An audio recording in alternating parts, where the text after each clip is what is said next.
안녕하세요. 저희는 국민의힘 김민석 총리 후보 인사특위 소속 배준영 간사, 곽규택 의원, 그리고 저 김희정입니다. 오늘 저희는 김민석 총리 후보자와 그 가족을 둘러싼 편법과 특혜 의혹에 대해 추가로 묻고자 합니다. 우리 국민들은 여야 구분 없이 권력자들의 내로남불의 위선적인 모습을 가장 경멸합니다.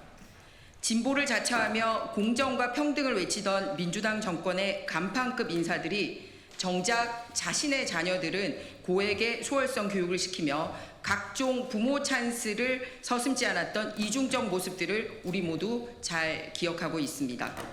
과연 김민석 국무총리 후보자와 그 가족에도 그러한 모습은 없는지 국민의 눈높이에서 점검해 보았습니다.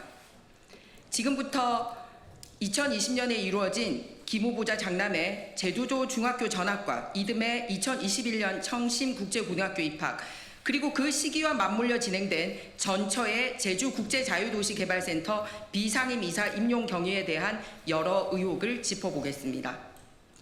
먼저 장남의 청심국제고등학교 진학을 미리 설계한 정황입니다.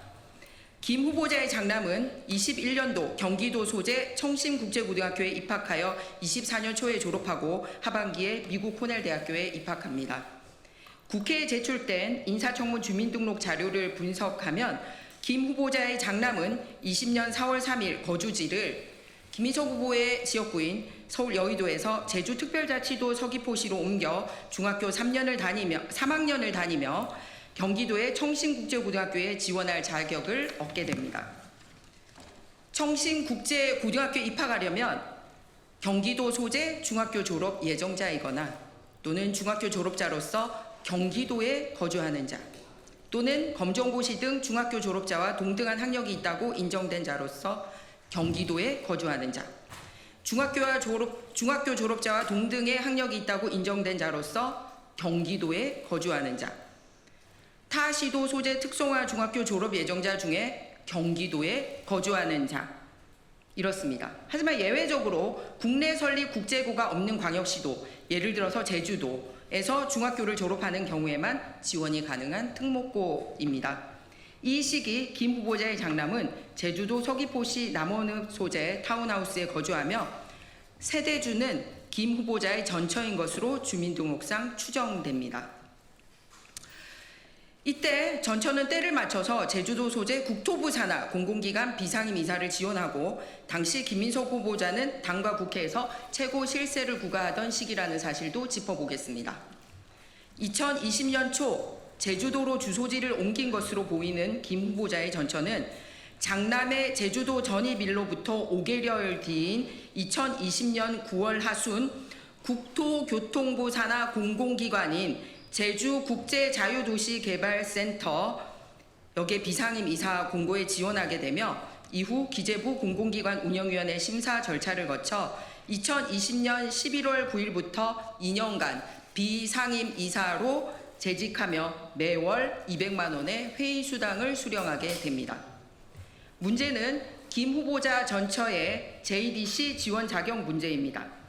당시 JDC 비상임 이사 공고문을 보면 지원 자격은 경영에 대한 지식과 경험을 갖춘 분, 청렴성과 도덕성 등 건전한 윤리의식을 갖춘 분, 최고 의사결정기구 구성원으로서 경영 비전 제시 능력을 갖춘 분, 전문 분야에 대한 해박한 지식과 비전을 갖춘 분, 개발센터 경영에 대한 정확한 분석과 판단력을 갖춘 분 등으로 되어 있습니다. 한편 당시 김민석 후보자는 당에서는 더불어민주당 포용국가비전위원회 위원장 했고 이어서 더불어민주당 미래전환 K뉴딜위원회 사회적 뉴딜 분과위원장을 역임했고 국회에서도 예산결산특별위원회 위원과 보건복지위원회 위원장으로 활동하며 당과 국회에서 실세로 역할을 하게 됩니다. 국민 여러분들이 보시기에 과연 김 후보자의 전처가 이러한 국토부 산하 공공기관의 지원 자격 요건에 얼마나 부합한다고 생각되는지 판단해 주시기 바랍니다. 국민의 세금이 들어가는 공공기관의 자리는 특정인들의 전리품이 되어서는 안 됩니다. 이 당시는 문재인 정부 시기이고 이 기관의 이사장은 대통령 비서실 출신이었습니다. 비상임 이사는 비상임 이사 인사는 JDC 임원추천위원회 추천과 기재부 공훈위 심의를 거쳐 절차가 진행되며 당시 사정을 확인한 바에 따르면 기재부 공훈위로부터 비상임 이사직을 오래 공석으로 두면 안 된다는 연락이 있었고, 그에 따라 JDC는 2020년 9월 21일 비상임 이사 공고를 내고 김 후보자의 전처는 그에 맞춰 지원하게 됩니다.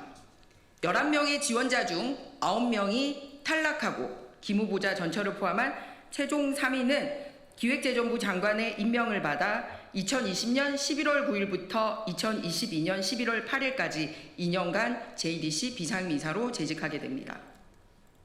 이와 관련하여 김민석 후보자와 그의 전처에게 함께 묻겠습니다. 김 후보자의 전처는 왜 그 시기에 제주도로 거주지를 옮겼고 또 JDC 비상임 이사 공모 사실을 어떻게 알게 된 것입니까? 김민석 후보자는 전처의 JDC 비상임 이사 지원 사실을 당시 알고 있었습니까? 또 누군가에게 전처를 챙겨봐달라고 부탁을 하지는 않았습니까? 한편 김민석 후보자는 자녀의 교육 및 학비는 전 배우자가 담당하고 있다고 밝혔습니다. 과연 김 후보자 장남의 제주도 전학 문제와 그렇게 해야 청신국제고등학교 지원 자격이 생긴다는 사실을 전처로부터 듣거나 이와 관련하여 서로 상의한 사실은 없습니까? 또 전처의 JDC 비상임 이사 공모 지원 역시 그녀가 제주도에서 장남의 학업과 생활에 필요한 생활비에 보태려고 오롯이 혼자서 알아서 한 결정입니까? 이에 대해서도 김 후보자의 명확한 입장을 내주시기 바랍니다. 서두에 말씀드렸듯이 우리 국민들은 권력자들의 내로남불의 위선적인 모습을 가장 경멸합니다. 진보를 자처하며 공정과 평등을 외치던 민주당 정권의 간판 인사들이 정작 자신의 자녀들은 고액의 수월성 교육을 시키고 가족들에게 찬스를 제공하는 위선적 모습들을 한두 번 본 것이 아닙니다. 이와 같이 민주당 교육정책과 김 후보 자녀의 교육 괴리 문제도 있습니다. 정책적으로도 답을 해야 될 부분입니다. 김민석 후보자는 문재인 정부가 고교 평준화와 특목고 자사고 폐지를 추진했을 때 자녀를 키웠던 부모로서의 심정과 당시 정부 정책을 국회에서 뒷받침했던 민주당 국회의원으로서의 솔직한 입장은 어떠했는지 밝히시기 바랍니다. 그리고 이재명 정부 역시 문재인 정부와 동일한 방향으로 고교 정책 추진을 검토 중인 것으로 알려졌습니다. 이에 대한 김 후보자의 입장은 어떤지 명확하게 밝혀주시기 바랍니다. 진실은 반드시 밝혀져야 합니다. 감사합니다.